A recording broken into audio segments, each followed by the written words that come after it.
All right, ladies and gentlemen, once again, today you're going to be taking a little mid-unit quiz and then shoring up anything that you need to take care of from the last week and that kind of stuff. So we're not doing this. I didn't know why that's still there. Whoopsie. That's okay. So if you're graphing these, and today I'm just going to let you do whatever system you like the best. So realistically, I doubt a ton of you are going to graph these, but if you do, it's still worth seeing how to graph and what it is. So remember, if you're graphing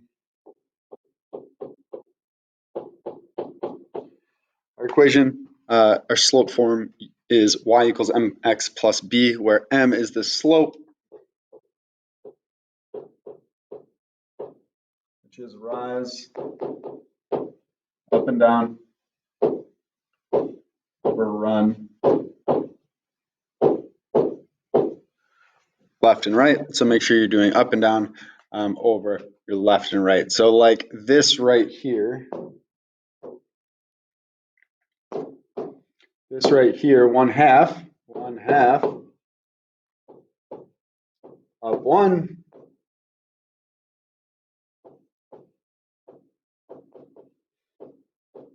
right two. That's what that means. It says go up one and then go to the right two. Go up one and then go to the right two. Go up one and then go to the right two. And then 9, your b value here, this is y-intercept. It should always be the first thing you put on your graph at all. So in this case, it's 9. I'm actually going to erase this part. That's fine. So the first one here for 9, so we'll do this in red. The first thing you should be putting is your y-intercept down for all of the things that you're graphing.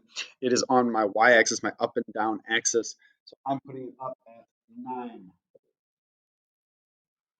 That is the first point for that first equation. Because it's a positive 9, go put it at positive 9. Okay, so then it says go up 1 and to the right 2. Go up 1 and to the right 2, up 1 and to the right 2. That's what the slope says. That's the thing next to x. It's the m value. Up 1, right 2. We end up getting off the graph. That's fine. It looks something like this. So then if I were to go up 1 and to the right 2, then I could also go down 1 and to the left 2. Down 1 to the left 2, right? Kind of the opposite. Down 1 to the left 2. Down 1 to the left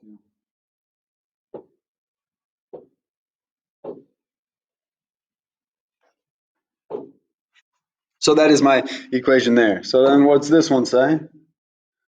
Well, this one says, if you look here, this is negative 1 over 1. So that's my rise up and down. Well, let's go to the down one. So this says down 1. And then this says to the right one.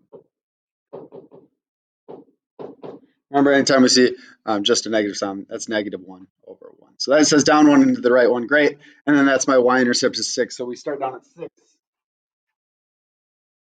Up at 6, I guess. But now I'm going down 1 into the right one.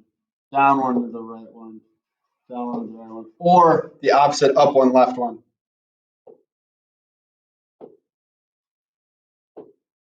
So here's where we intersect. That's my intersection point, which is left 2, negative 2, up 8. So that's your first example. That's graphing. Once again, you don't necessarily have to graph today, but it is important that you know how to do that. That is a pretty basic Algebra 1 skill that I expect you to nail from now on. If you're having trouble with that, you need to let me know, because graphing is going to be big for us this year. We're going to graph a lot, and you need to be strong with it. So be prepared for that. Okay. Substitution.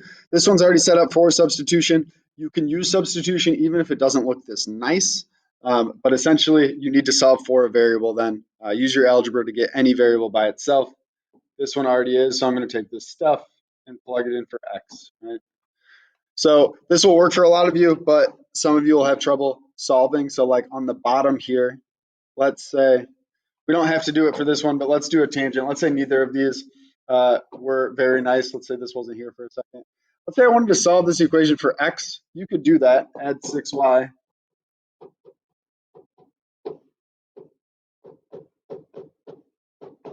6y plus 12. And then divide by 2.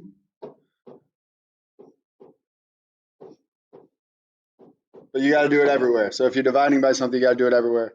6 divided by 2 is 3y plus 6. So then you could substitute that in. So you might have to do that. You might have to do some work. If you're sold on substitution, you can do some work to get a variable by itself, and then you could plug that into the other x value or whatever it is. But let's just go back and do what I was going to do in the first place. We'll take this value here. If it's already given to you, you may as well not do any extra work, and we'll plug it into there. So if we do that 2 times, instead of x, we're going to put 4y plus 7 minus 6y is equal to 12. And solve from here. You guys were pretty strong in this today. Distribute.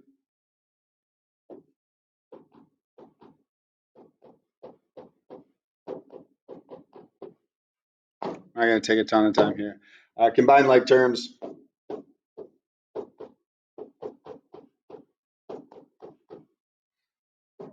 And then solve your two-step equation.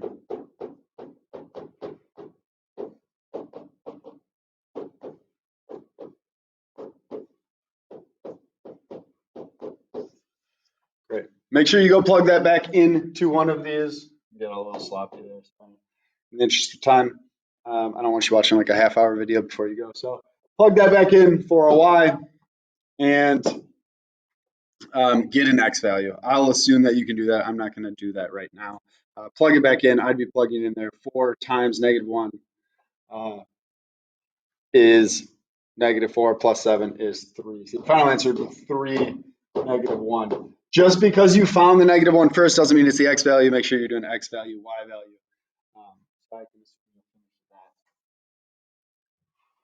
Okay, and then elimination was hardest for most people. So I did a really simple one to remind you what it's supposed to look like. It's supposed to look like this, right? Where I have a positive 2x and a negative 2x, or you can do it with y's, right? But a positive 2x and a negative 2x, when I add those together, they cancel each other out, and we don't have any x's, and that's great. We eliminate the x's here, right? So the whole plan is just to take these and add them together. But they have to be lined up and they have to have the right numbers, right? So these will cancel, and I'm left with 10y equals -10. Oh, both of these have y equals -1. How cute. So then divide by 10. But the whole point is right there to cancel these out, right? That's the plan on elimination. Get those lined up so they'll add. So if y equals -1, and then once again, you could plug it back into here anywhere. Either one of those two, and you'll still get a value. But then what happens, the issue is what happens to these when I don't have them lined up, right? So that one wasn't finished, you'd have to finish it. But these ones aren't lined up. So one, this almost looks like you could use, well, this is kind of set up for substitution, right? So if I was doing this on a test, maybe I'd use substitution. Well, let's just say you hate substitution. You're all about elimination, and you want to get these set up so that they're the same. Well, you need them to match. So either you can solve the bottom one so it looks like y equals, or you can solve the top one so it looks like x plus y equals number. So let's do that. I'll just subtract 7x here. And if you do, I'll just write this new equation down here. It'll be -7x plus y is equal to 6. So this is all gone now, great. So now I have my x's lined up and my y's lined up and my 6 and 16 lined up, my equal signs in the same spot. Cool, so they're lined up and kind of ready for elimination. But if I were to add to these right now, we wouldn't eliminate anything. So what we need to do is essentially get these two so that they match. We could do a 4 and a 7, but that's way harder than getting a 1 and a 3 together, right? So I will go in here. What do we need to do to get those to cancel out? Well, we need that bottom one that's currently a 1 to be a positive 3. So if I multiply by positive 3 everywhere on there, my two equations would be 4x minus 3y equals 16. And then the bottom one would become -21x plus 3y equals 18. All right, cool. Okay, so now if you look, these will cancel out if I do it. These will cancel out if I do these right here. That's why we did it. That's why I picked 3, so that when I add these 2 together, they'll cancel out. Add them together, cancel these out. This is 17 and 34. So if I add those together, 4x plus negative 21 is negative 17, and 16 plus 18 is 34. So just solve this last step.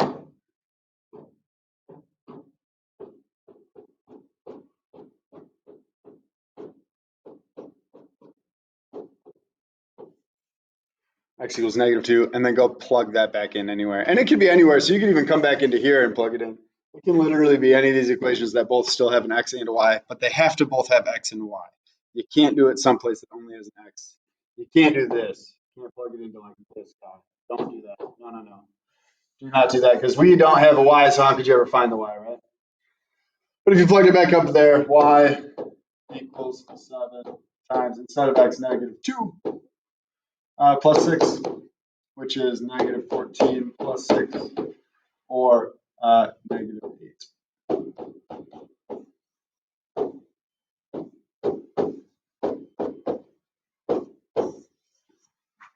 Okay. So for all of these, you should get stuff that's reasonably sized, stuff that's like in our graphable stuff, and I don't think you get a lot of fractions, so don't expect any of those. So maybe double check if you find some of those. So today, make sure you do that. Put that up there, and then if you need to retake the probability test, go find that. It's in the probability playlist. It's the last thing it talks about Unit 1 retakes. Go look at that, read through that,